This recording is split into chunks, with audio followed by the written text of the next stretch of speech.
பாடம் 7 யோசேப்பும் சகோதரர்களும். இந்த பாடத்தில் நம்ம யோசேப்பை குறித்தும் யோசேப்புடைய சகோதரர்களை குறித்தும் பார்க்க போகிறோம்.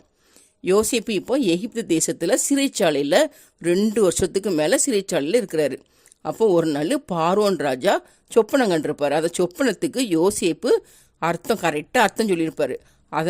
அதனால் இந்த பார்வோன் ராஜா என்ன பண்ணுறாருன்னா யோசேப்பை எகிப்து தேசம் முழுவதுக்கும் அதிபதியாட்டு வைக்கிறாரு.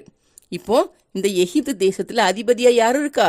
யோசேப்பு வந்து எகிப்து தேசத்தின் அதிபதியாட்டு இருக்கிறாரு. அப்போ எகிப்து தேசத்தின் அதிபதி யாரு? யோசேப்பு. இந்த யோசேப்போட அப்பா பேரு யாக்கோபு. இந்த யாக்கோபுக்கு மொத்தம் 12 பிள்ளைங்க.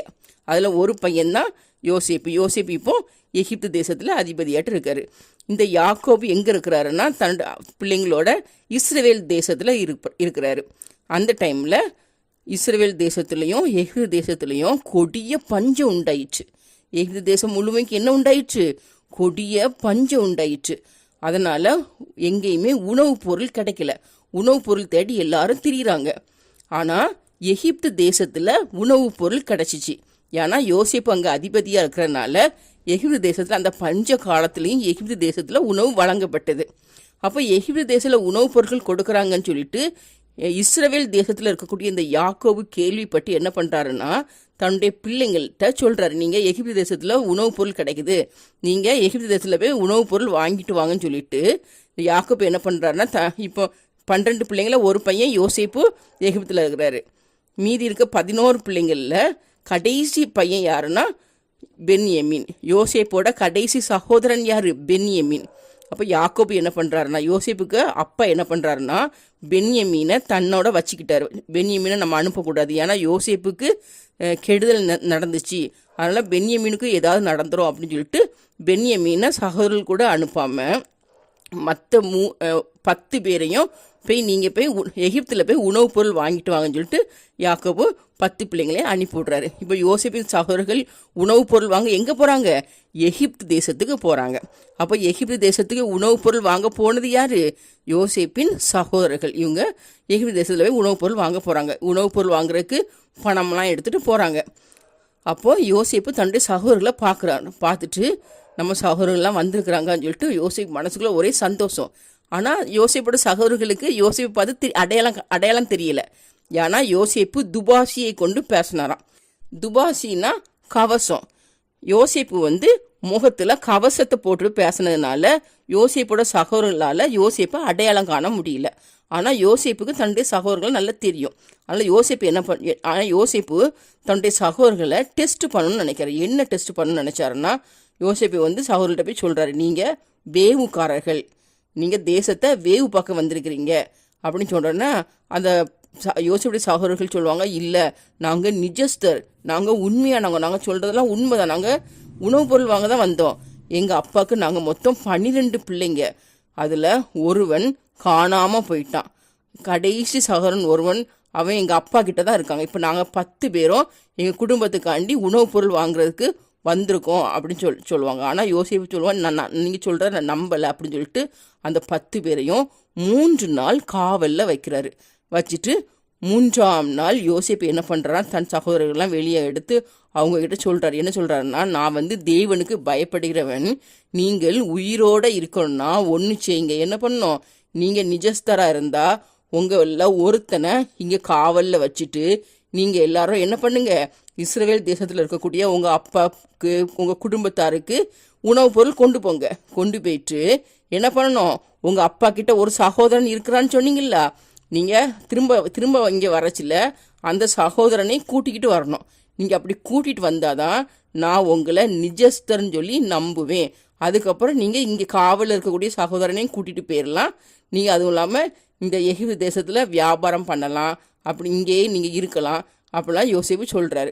ஒன்று இவங்க சரின்னு சொல்லிட்டு என்ன பண்ணுறாங்கன்னா சிமியோனை காவலில் வைக்கிறதுக்கு சொல்கிறாங்க. இந்த 10 பேரில் யாரை காவலில் வைக்கிறதுக்கு ஒப்பு கொடுக்குறாங்க?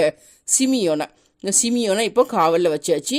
மீதி 9 பேரும் உணவுப் பொருளை வாங்கிக்கிட்டு அப்பாவுக்கு சாப்பாடு குடும்பத்தாருக்கு உணவுப் பொருள் கொண்டு போகிறதுக்காண்டி போகிறாங்க. அப்போ போகும்போது ரூபன் வந்து அவங்கள பார்த்து சொல்கிறான். என்ன சொல்கிறான்னா, நம்ம வந்து யோசேப்புக்கு விரோதமாக நீங்கள் தீங்கு பண்ணாதீங்கன்னு நான் உங்ககிட்ட சொன்னேன்ல, பாருங்க நீங்கள் யோசேப்பை குழிகளை தூக்கி போட்டதுனால இவன் பாரு நமக்கு இந்த கஷ்டம்லாம் நேரிடுது, அவனுடைய இரத்தப்பலி நம்மள வாங்கப்படுது, நம்மகிட்ட வாங்கப்படுது அப்படின்னு சொல்லிட்டு ரூபன் வந்து தன்னோட சகோதரர்கள்ட்ட சொல்கிறத யோசேப்பு கேட்டுகிட்டே இருப்பார்.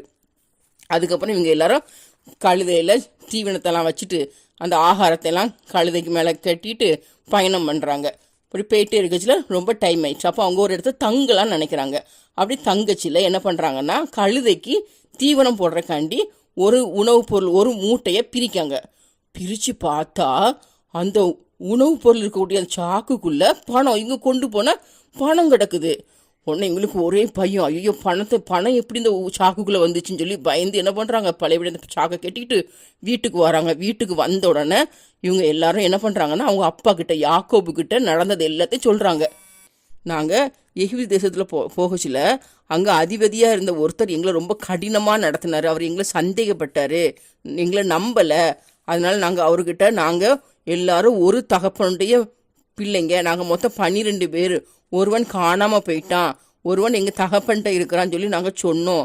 அப்போது அந்த அதிபதி எங்களை பார்த்து நீங்கள் உண்மையிலே நிஜஸ்தர்னா திரும்ப ஒருத்தனை இங்கே கட்டி வைங்க, கட்டி வச்சுட்டு நீங்கள் உங்கள் அப்பாவுக்கு போய் சாப்பாடெல்லாம் கொடுத்துட்டு உணவுப் பொருள்லாம் உங்கள் குடும்பத்தாட்ட கொடுத்துட்டு உங்கள் அப்பா கிட்ட ஒரு சகோதரன் இருக்கான்னு சொன்னீங்களே அந்த சகோதரனை கூட்டிக்கிட்டு வரணும். வந்தால் தான் இங்கே காவலில் வச்சுட்டு போன சகோதரனை விடுதலையாக்க முடியும். நீங்கள் அதுவும் இல்லாமல் இங்கே வியாபாரம் பண்ணலான்னு சொல்லிட்டு அந்த அதிபதி எங்ககிட்ட சொன்னாருன்னு சொல்லிட்டு யாக்கோபு கிட்ட அவங்க அப்பா கிட்ட நடந்தது எல்லாத்தையும் சொல்கிறாங்க. சொல்லிட்டு என்ன பண்ணுறாங்கன்னா இவங்க கொண்டு போன சாக்கெல்லாம் பிரிக்காங்க. எல்லாரும் அவரோ சாக்கை பிரித்து அந்த உணவுப் பொருளை கொட்டுவாங்க. கொட்டச்சில் எல்லாரும் சாக்குக்குள்ளேயும் பணம் இருக்கும். இவங்க கொண்டு போன அந்த பணம் முடிப்பு இவங்க எல்லாருடைய சாக்குக்குள்ளேயும் இருக்கும். இதை பார்த்த உடனே யாக்கோபு ரொம்ப பயந்துருவார். யாக்கோபும் பயந்துருவார், இவங்க எல்லாரும் பயந்துருவாங்க. என்னடா நம்ம கொண்டு போன பணம் சாக்குக்குள்ளே எப்படி வந்துச்சுன்னு சொல்லிட்டு பயந்துருவாங்க. அதுக்கப்புறம் கொஞ்ச நாள் போயிடுச்சு. இந்த உணவுப் பொருள் எல்லாம் தீர்ந்து போச்சு. இப்போ தீர்ந்து போயாச்சு. என்ன பண்ண உணவுப் பொருள் வாங்க எகிப்து தேசத்துக்கு தான் போகணும். அப்போது யாக்கோபு சொல்லுவார், நீங்கள் எல்லாரும் போய் எகிப்து தேசத்தில் போய் உணவுப் பொருள் வாங்கிட்டு வாங்கன்னு சொல்லுவார். அப்போது இவங்களாம் சொல்லுவாங்க, இல்லை பென்யமீனையும் எங்கள் கூட அனுப்புனாதான் நாங்கள் இனி எகிப்து தேசத்துக்கு போவோம் அப்படின்னு சொல்லுவாங்க. அப்போ யாக்கோபு சொல்கிறாரு, யோசேப்பும் இல்லை, சிமியோனும் இல்லை, இப்போ பென்யமீனை கூட்டிகிட்டு போகிறேன்னு சொல்கிறீங்க. இது எல்லாமே எனக்கு விரோதமாக நடக்குது.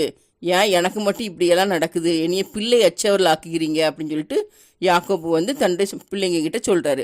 அப்போது ரூபன் என்ன சொல்லுவார்னா தன்னுடைய தகப்பனை பார்த்து சொல்கிறாரு, பென்யமீனை என்கிட்ட ஒப்பு வைங்க, நான் அவனை பத்திரமா திரும்ப கூட்டிகிட்டு வந்துடுவேன். அப்படி அவனுக்கு ஏதாவது ஆச்சு, நான் பென்யமீனை திரும்ப கூட்டிகிட்டு வரலன்னா நீங்கள் என்னோட 2 குமாரர்களையும் கொன்று போட்டுருங்க அப்படின்னு சொல்லிட்டு ரூபன் வந்து யாக்கோபு கிட்ட சொல்கிறாரு. அப்போ யாக்கோபு சொல்கிறாரு, என் மகன் வந்து உங்கள் கூட வரமாட்டான், ஏன்னா அவனோட அண்ணனும் இறந்து போயிட்டான், இவன் ஒருவன் தான் மீதி இருக்கான், இவனுக்கு வழியில் ஏதாவது ஆச்சுன்னா என்னோட நரை மயிரை சஞ்சலத்தோட பாதாளத்தில் இறங்க பண்ணுவீர்கள்னு சொல்லிட்டு சொல்லுவார். ஆனால் அதுக்கப்புறம் பஞ்சம் ரொம்ப அதிகமாயிட்டு இருக்கு, சாப்பாடு கிடைக்கவே இல்லை. அப்படி இருக்கச்சுல கண்டிப்பாக சாப்பாடு உணவுப் பொருள் வாங்குறதுக்கு எகிப்து தேசத்துக்கு பெய்யே ஆகணும். அப்போ யாக்கோபு என்ன பண்ணுவார்னா, சரி பென்யமீனையும் நம்ம அனுப்பி வைப்போம்னு சொல்லிட்டு பென்யமீனையும் சகோதரர்களோட அனுப்பி வைக்கிறாரு. சகோதரர்கள்லாம் பென்யமீனையும் கூட்டிக்கிட்டு எங்கே போகிறாங்க, எகிப்து தேசத்துக்கு போகிறாங்க.